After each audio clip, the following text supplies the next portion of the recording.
Sorry about that. Let's not do any more of those Peeling principles that we need. We had that on repeat. So welcome everybody. Merry Christmas. Happy holidays. We are 10-8 and in service, which means we're here to make people's lives better. And we do that by safeguarding the lives, rights, and property of everyone we serve. We had a couple of residential burglaries this week. If you remember back when I gave an annual report last year, our total burglaries were 26. That's residential and commercial. So in 1 week to have two and have both of those be residential burglaries is pretty alarming, but it is a trend that we've been seeing on the north side of town, so we will talk about those, and we're going to have a really good video towards the end that really focuses on what we can do as community members to keep our property safe, to help out with our home. But you have to know that when it comes to these crimes, and we talk about them on this show, please know that the police department is working hard to solve them. I know a lot of what we talk about is prevention, and that's the message that we send to all of you, because that's where you can take part in making Danville a safer place. But we'll go over the traffic, we'll go over the crime blotter, and then we're going to close out our wet weather driving with a quick video on how to avoid a skid or correct it if you get into a skid. As always, go to the FEMA All Hazards checklist and download that. I did put up here the earthquake. Be prepared for an earthquake. So how to stay safe when an earthquake happens. And in these guides, if you print them out and look at them, it'll show you what you can do now to prepare so that should one happen, you have a better chance of surviving. It'll show you what to do during an earthquake. And then once all the shaking stops, what can you do to be safe after, cutting off the gas and that sort of thing. Here's an example of a couple of the little charts that are in the earthquake guide. And it talks about what you can do in various situations from your vehicle, if you're already in bed, and then the 3 general tips of drop, cover, and hold on. Also, if we recommend that you go to the Contra Costa County Sheriff's website, the Community Warning System, and download the Wildfire Preparedness and Evacuation Guide. Also, click in and opt in for those Community Warning System alerts. Links for both can be found in the description below. And it's those are good programs to be proactive about. Don't wait till the problem hits and then wonder, how am I going to receive communication? Where can I get information? You want to be prepared on this. And really, it takes just a little bit of time. And I know I asked on an episode maybe a month ago who had downloaded it, and I was very happy to see a lot of people had already downloaded it. So kudos to all of you. We have moved. The police department moved about a month ago. We're next door. We actually have a lobby that is very, very nice. And we did put some Christmas trees up there. And in celebration of those trees, we actually put some ornaments on there. So if you'd like to come down, you can come visit us. We've got a very small tree off to the side of the 3 larger ones where you can come down and you can just pluck an ornament right off the tree and take it home and put it on yours. And if you want to close up, this is what those ornaments look like. And of course, the Danville Town logo about making people's lives better. So come down. We only have limited supply. So if you want to get one, come on down to the lobby and get one. I know I've seen some of the viewers already down here plucking them off the tree. So good to see you down here and visiting all of us. All right, let's go. And if you remember last week, we started flip-flopping this a little bit. We're going to cover the traffic because that's usually shorter. And then we'll go into the crime because that leads right into the crime prevention tips. CommunityCrimeMap.com. This is where you can go any time of the day and get an update on what is happening in your neighborhood, all different types of crime. And you can also receive information on sexual offender registrants. Okay, crime last week. Traffic, not great, but not horrible either. The 12th through the 18th, we had an injury collision on Camino Tassera and Crow Canyon Road. Because I know that this is an area where speed tends to generate the most complaints, I am going to let you know that the cause of the collision was not speed. It was actually, appears to be inattention. It was a rear end at a stoplight. So it was not speeding on that particular case. Now, on the 14th, we had a non-injury collision on the 400 block of Sycamore Valley Road West. That's the livery offices, the ones kind of south of Piatti's and Forbes Mill. And then we had a non-injury collision on Diablo Road at at El Cerro. And then on the 18th, we had a hit and run on Diablo and Green Valley. And most of the times when I report hit and runs, I'm letting you know, like, hey, these are parking lot hit and runs. This is one car, someone came out and they saw that their car had some scrape marks on it, or, a light that was busted out. Not the case here. This one was an actual occupied hit and run. The husband and wife were making a turn onto Green Valley Road, or actually onto Diablo Road from Green Valley Road, when a car made a turn as well and struck them, and that car didn't stop at the scene. That is a crime. Whether you're at fault for the accident or not, that's not the issue. The issue is that person drove off. They didn't look to see if they injured anyone. They didn't seek out care. And then by the vehicle code, they didn't exchange information. They have to exchange information. So we all want to be responsible community members. And so I'll say, if you're talking to your neighbors, talking to your friends, talking to your kids, you really have to remind people, please stop, exchange information. If for whatever reason you don't feel comfortable exchanging information, call the police. We'll come out and we'll help exchange information. Usually if there's an injury in the collision or if there's a crime, we'll actually document it in a report. But please make sure that we're reporting those collisions. All right. And as always, this is a live show. So if you have any questions that you'd like answered during the show, go ahead and throw them in the chat and we'll be sure to pick those up. All right. Sorry. Okay, just checking the chat here. All right, so let's move on to crime real quick. So crime, December 12th and the 16th. So two unrelated and separate incidents. We had window smash auto burglaries from the Rose Garden Shopping Center. That's at the corner of Sycamore and Camino Ramon. It is where SN and Amici's and the someone in the chat helped me out. It's the new Indian restaurant. I think it's Red Chili. Just super delicious there. But this is where it was happening, so we wanted to let all of you know. Two window smash auto burglaries, and both of them had property that could be visible from the outside. So a bag or a briefcase type of item, and the windows were smashed, items were taken, and the people fled. We do have leads in one, thanks to a business that had a camera that actually captured the theft. We were able to get information on ours, and we are working to follow up on that. Lou, I appreciate it. Starbucks is also in that shopping center. I think that's where we do our coffee with the cops. So I'm always grateful that they're willing to host us over there.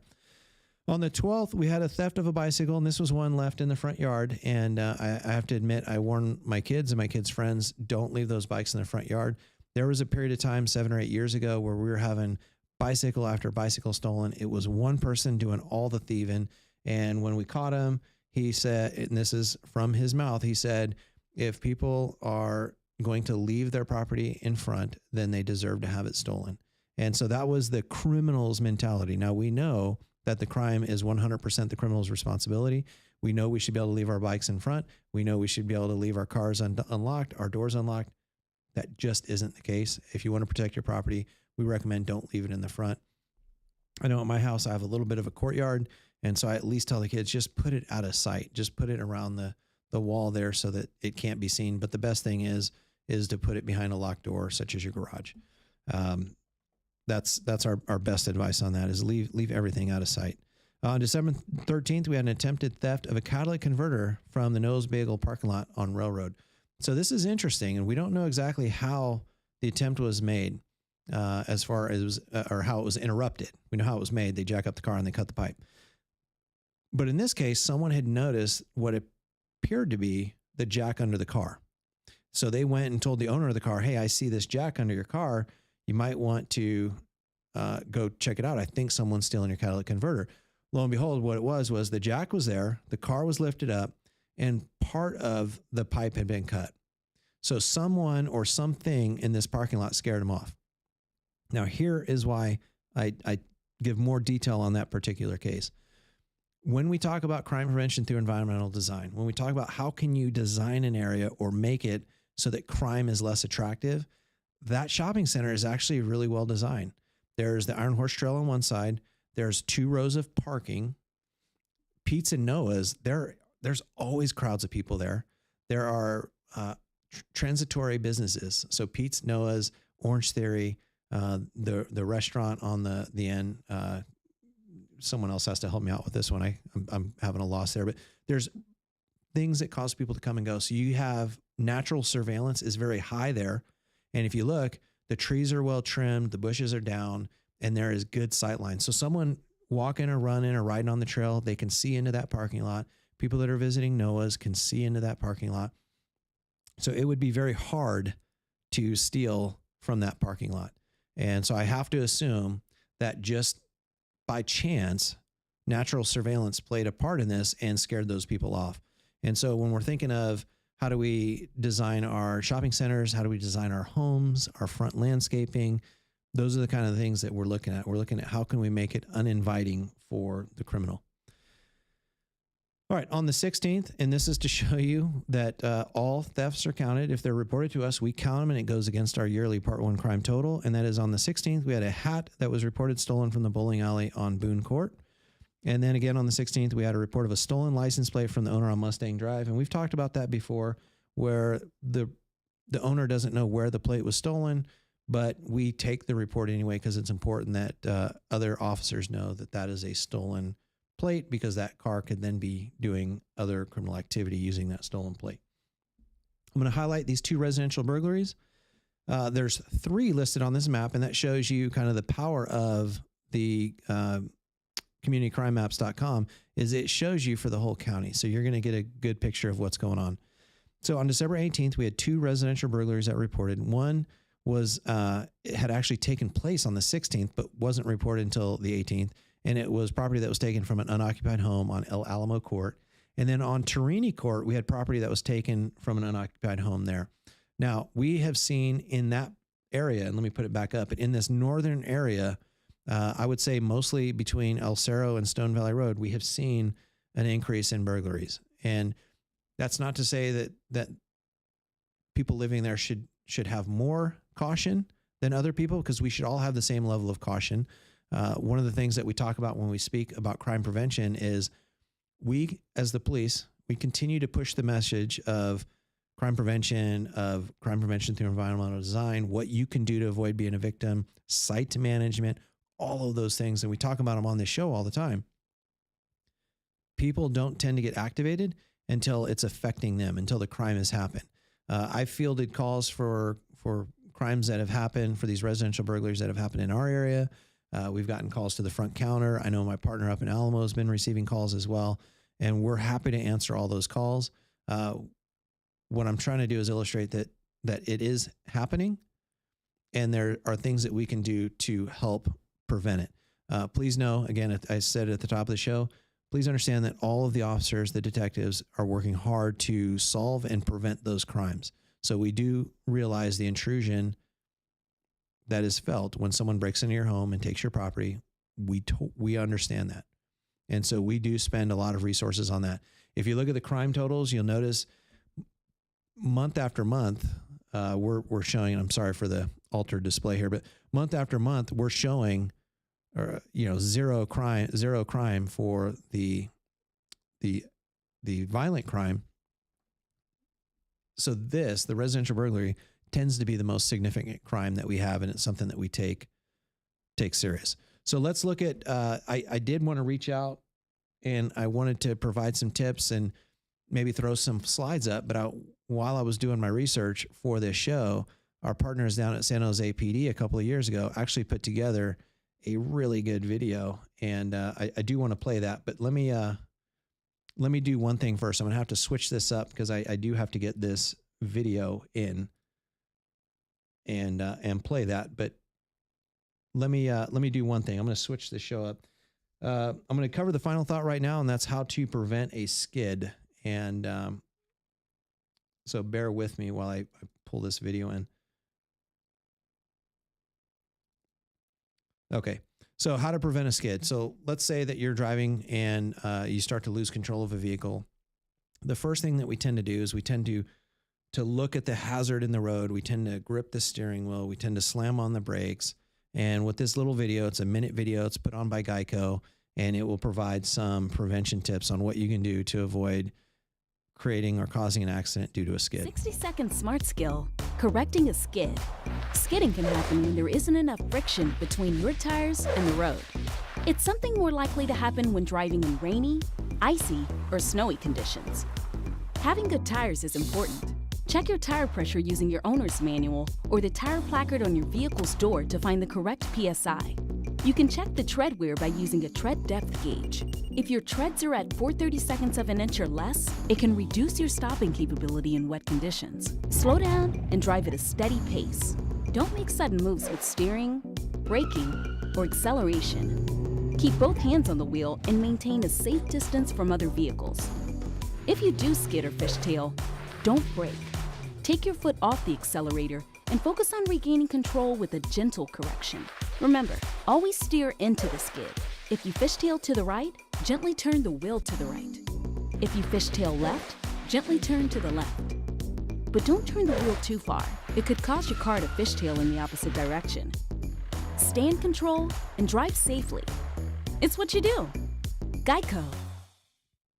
So that's a pretty good video. And what it reminds me of is in the police academy, and we don't take our Citizens Academy folks out to the skid pan, but we do take them out to the driving course and kind of show them what we do when we train. But in the police academy, our officers go through skid pan training, and it's how to avoid those skids. And it does start with vehicle maintenance. It does start with making sure that your tires and your vehicle are equipped as they should. But then it's also about deprogramming those survival reactions that lock us up, that turn more into the skid, that cause us to hit the brakes. And I've seen it time and again on a skid pan, and we've seen it in wet weather where someone will start to hydroplane or skid ever so slightly. And because they're trying to correct it the wrong way, either by jerking the wheel into the skid, or rather away from the skid, or slamming on the brakes, they create a greater slide that they can't control. So really pay attention to that. Those are some good tips. And I appreciate Geico for putting that video on. All right, so let's cover this video. This one is good. It was put on by San Jose PD a couple of years ago, and it really does hit all of the good tips on how to avoid being a victim of burglary.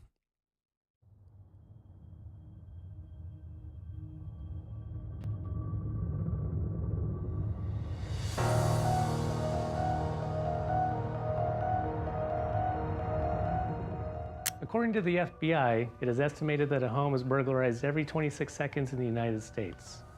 Burglary is defined as the illegal entry of a building with the intent to commit theft or another felony. For most people, their home is where they feel most secure.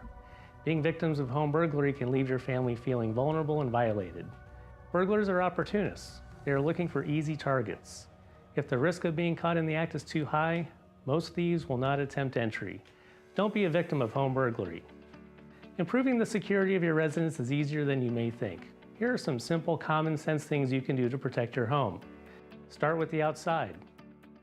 Make sure that your home appears inhabited at all times.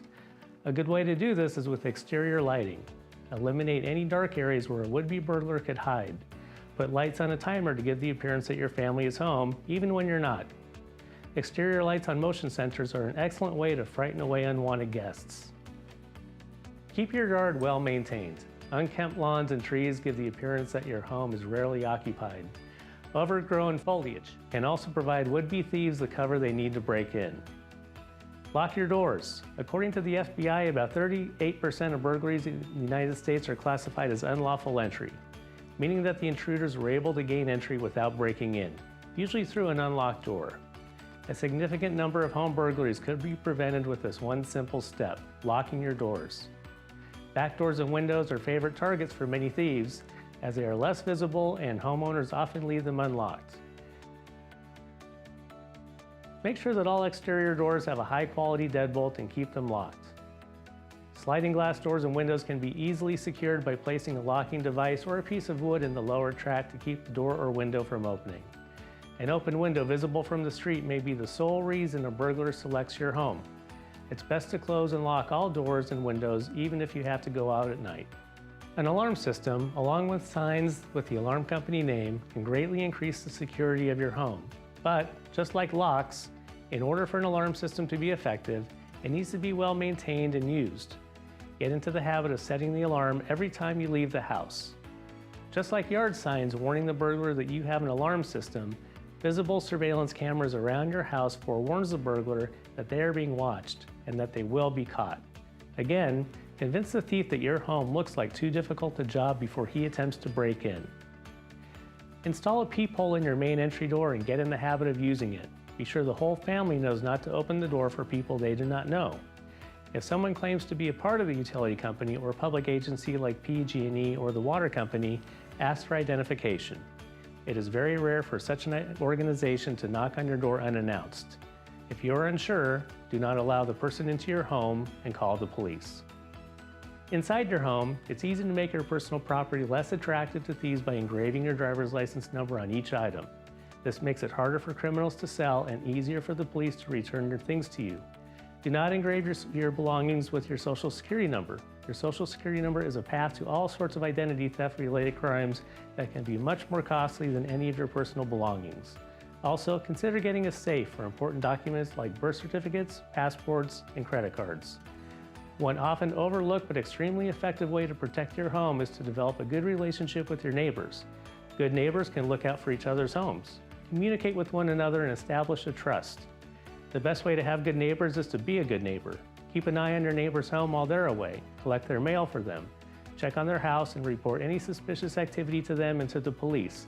When you go away, they can reciprocate. Your home is your castle. Keeping it secure and your family safe from intruders should be very high on your list of priorities. We hope that these simple tips will keep you and your loved ones from becoming victims of home burglary. Remember, it's up to you. Don't be a victim. So that was a perfect video, and it really, he along with San Jose PD hit all of the high points and the things that we tried to cover, but I really want to leave you with a few real quick. And the first thing is make your home appear as though it is occupied. Recently, and when I'm saying recently, I mean in the last like 5 to 10 years, the only homes that I've seen go into by burglars, it was usually when they thought it was unoccupied, right? So most of them are unoccupied. Those that are occupied, it appears based on the circumstances that the intruder felt it was unoccupied. Very, very rare is it that someone intentionally goes into an occupied home, and usually there's a pretty obvious proximate cause to that, and most people don't do the activities that have those kind of behaviors associated with it. The other thing is, and this is really, really important, is when you have valuables, you want to lock them up. So jewelry, firearms, important papers, those things should all be in a safe. Don't leave them in a drawer. Don't leave them out on a counter. Me personally, I actually lock even the keys to the car. So the keys to my car are locked up in a small key safe. That way they can't get into my house, grab my keys, and off they go with my car. Because unless they've got this little key fob, they're usually not taking the car. And so we really do recommend those valuables, those irreplaceable items, the wedding ring that you're leaving home, the necklace, whatever it may be, the firearm. Those should all be locked up. That way they don't go away with the criminal. Beyond that, the CPTED, the crime prevention through environmental design, we talk about it. It's cameras, it's lighting, motion lighting. It's making sure that your bushes are trimmed, your trees are trimmed up, and that you've got good sight throughout your property. Now, I'll say that we do offer a program where if you would like our team to come out, we have volunteers that do this, and we also have officers that can come out and they can do a really quick crime prevention through environmental design assessment. We used to leave you with a piece of paper that kind of would outline very specific things, and it would include photos. We found it's more effective if the officer just comes out and does a walk of your home with you and just says, these are our recommendations. These are where we see your home or your business has some desirability for criminals, and these are the things you can do to make it less desirable. And so that's something we offer. And if you have a question on that, you can always email me direct, or you can go to our website, and we've got a link on that as well. So I'm looking at the chat. One thing, I do appreciate the happy holidays. Lou, have a good Christmas. I hope you enjoy the holidays. Gary has a very good tip here, and I've got a story to go along with that. Gary says safe should be bolted to the floor unless it's extremely heavy. Now I'll tell you this. I would say that there was someone that I knew that had a very large safe. So a 6-foot safe, 3 foot wide, and was not bolted because that person felt it was heavy enough that it wouldn't get taken away. It did get taken away. And not only did the safe get taken away, but the hardwood floor was completely ruined by the heavy gouged drag marks leading all the way out the front door. So Gary, your advice is spot on. Use use the bolts and bolt that safe down. Make it so that it's very hard to take and it would take too much time. And Celeste says, yes, I remember cases where safes were stolen. We often, when we see the safes that are stolen, it's those little document sized safes and they're just lifted up and taken. So if they're not bolted down, really consider doing that and finding a good place to do it. The best thing is to hide the safe itself and bolt it down. But if you're unable to hide it, if it has to be in a conspicuous place, then make sure that it's bolted. And I kind of want to carry this right over to vehicles. If you have a car, they actually have very good things that you can buy. Like my truck, there's safes that you can put in it. Our vehicles that we use, we've got safes that we put in them. We've got safes that can go in trunks. There are safes that can actually go in, and they're molded so that they fit like under the car seat and they bolt in. So they're very good at keeping thieves out, and it's better than not having a safe. It's better than having a safe that's laying there, and it's better than having a safe that's just kind of cabled to the car itself, because we know that those can be cut with bolt cutters. So the best you can do is not to bring those items with you and leave them in the car. But if you had to leave a wallet or something like that in the car, it's best if it's in a locked compartment. Oh yeah. So Gary, so Gary is going to probably win our crime prevention award here. I think he needs to come to our Citizens Academy so we can bring him on as a volunteer. He says, you can have the alarm company arm the safe as well. And that's true. And a lot of alarm companies can do some pretty creative things with pinning certain doors so that you know what happened, but more importantly, the responding officers know exactly what's going on. And the good thing about pinning the alarm on the safe is whether you're home or not, that zone can always be active. So you can have them partition that off. So even if you're home, that safe on the alarm is active. So and we've had this happen before where people have come in and demanded the homeowner open the safe. This case now is 12 years ago, and I was working in a different area, but they demanded that the homeowner open the safe. The homeowner opened the safe, and we didn't find out until he was able to wriggle free from his restraints and call the police. Well, had that safe had a pin on it, we would have been notified right away, and we would have responded certainly with more than 1 or 2 cops if it's an alarm that's going off at a safe. So Gary, great advice. With that, I want to throw the reminders out there again. I'm not sure why that keeps getting messed up. I'm gonna have to check the cables on that, so apologize. Our all hazards checklist, please go ahead and download that. Be prepared for the earthquake. I think we had a 6.2 up on the northwest, and this will definitely help you stay safe and prepared for an event like that. Also, go to our community warning system and opt in to receive those alerts, and then go and download our community wildlife preparedness and evacuation guide, and come visit our lobby. We've decorated. So we've got 3 nice Christmas trees in there. Please leave those ornaments on, but we do have a small one right next to it where we've got our police department Christmas tree ornament, and it looks like this, and you can come down and you can pick one up, and you can see it says making people's lives better, Danville Police, and it's got our patch on the other side. So come down, check out our new lobby, and leave with an ornament while they last. We ordered a limited supply. All right, with that, Merry Christmas, Happy Holidays, and thank you all for joining. I hope that everyone has a safe holiday, and it is always a pleasure to spend this time with you. Thank you, and have a good Christmas.